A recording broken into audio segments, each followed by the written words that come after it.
الحمدللہ رب العالمین والصلاة والسلام علی سید المرسلین اما بعد فاعوذ باللہ من الشیطان الرجیم بسم اللہ الرحمن الرحیم پڑھیے الصلاة والسلام علیکہ یا رسول اللہ، الصلاة والسلام علیکہ یا حبیب اللہ، الصلاة والسلام علیکہ یا نبی اللہ وعلا آلکہ واصحابکہ یا نور اللہ۔ حضور اکرم نور مجسم شہ بنی آدم رسول محتشم صلی اللہ علیہ وسلم دا فرمانی علی شان ہے، فرمائے کہ جیرا بندہ میری ذات ہوتے ایک دفعہ درود پاک پڑھ سی، اللہ رب العزت ہوندے ہوتے ڈا رحمت نازل فرمے سی، اور ہوندے ڈا گناہ معاف فرمانے سی، اور ہوندے ڈا درجات بلند فرمے سی۔ یہ فضیلت کون شخص واسطے جیرے نبی کریم رف رحیم صلی اللہ علیہ وسلم ذات ہوتے ایک دفعہ درود پاک پڑھ دے، اور اللہ رب العزت کی رحمت کا احاطہ اور اندازہ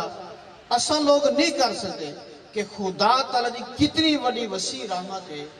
یہ کل کائنات کتنی بڑی وسیع دنیا ہے، لیکن اللہ رب العزت نے فرمایا کل متاع الدنیا قلیل، اے محبوب دس دو کہ دنیا اور ان جرا ساز و سامان ہے یہ بہت تھوڑا ہے۔ اتنی بڑی دنیا کو اللہ تعالیٰ نے تھوڑا فرمائے، اور خدا تعالیٰ کو رحمت کو اللہ تبارک نے کثیر عطا فرمائے، تو خدا تعالیٰ جی رحمت کا اندازہ انسان نہیں کر سکتا۔ تو جیرا شخص ایک دفعہ درود پاک پڑھ دے وہ کو ڈا رحمت نصیب تھینن، ڈا گناہ معاف تھینن، اور ڈا درجات بلند تھینن۔ تو تسا ایک دفعہ درود پاک پڑھ گلو اللہم صلی اللہ سیدنا مولانا محمد مبارک وسلم۔ نبی کریم رف رحیم صلی اللہ علیہ وسلم دا فرمانے علی شان ہے، فرمائے کہ قیامت اللہ جہاڑے کچھ لوگوں کو اللہ رب العزت جنت ونجن دا حکم دے سی، اور لوگ جنت قریب پہنچ ہوئے سن، جنت کی خوشبو سونگی نسن، جنت کی نعمتوں کو دے گی نسن، ان تو بعد ندا کی تھی ویسی کہ انہاں کو واپس بھیجو۔ اس شخص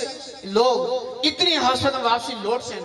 کہ اندے کو پہلے کی نہیں حسرت کہنا ہو سی، افسوس کر سن، اللہ تعالیٰ بارگاہ عرض کر سن، اے رب کریم اگر تو ساکو اپنی جنت نکھاون تو پہلے، اپنی نعمت نکھاون تو پہلے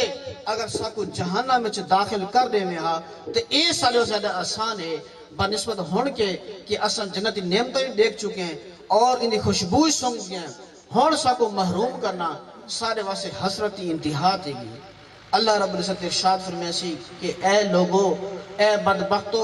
میں نے تو یہ ارادہ کیتا ہے کہ تو کو اپنی نعمتیں نکھال کے تو کو جنت تو محروم کرنے، وجہ یہ ہے کہ جنہاں تسان لوگ کلے ہوں دے ہوئے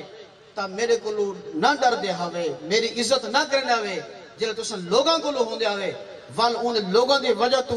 گناہ چھوڑنے دے ہوئے، لوگاں دے لحاظ کرنے دے ہوئے، لیکن میرا لحاظ نہ کرنے دے ہوئے، کلے ہوں دے ہوئے، گناہ کرنے دے ہوئے، لوگوں کو دیکھ گناہ چھوڑ دے ہوئے، لوگوں دی اہمیت تورے دل چ ہوندی ہے، میری اہمیت تورے دل چ کہنا ہوندی ہے۔ آج میں اپنے سواد محروم کرن دے نال نال تو کو دردناک میں عذاب دے ساں، تو ان لوگوں کو خدا تعالیٰ جہنم میں کرسی کہ جیرے بظاہر لوگوں دے سامنے نیک نظر آنے اور اچھی گالی کرنے، لیکن تنہائی میں جیرے شخص گناہ کرنے، خدا تعالیٰ نافرمانی کرنے، خدا تعالیٰ خوف نہیں رکھنے، انہاں لوگوں واسطے اللہ رب العزت سخت وعید ارشاد فرمائے کہ آج ثواب تو محروم تھی ورتے نال نال اے دردناک عذاب وچ داخل دے سن۔ بس اللہ تعالیٰ بارگاہ دعا کرنے چند منٹ دی حاضری اللہ تعالیٰ میری قبول فرمائے کہ اللہ رب العزت سب کو جلوت خلوت ہر جگہ ہی سب کو اپنا خوف نصیب عطا فرمائے اور سب کو اچھے مکن توفیق نصیب عطا فرمائے، آمین بجمعین صلی اللہ تعالیٰ علیہ وآلہ وسلم۔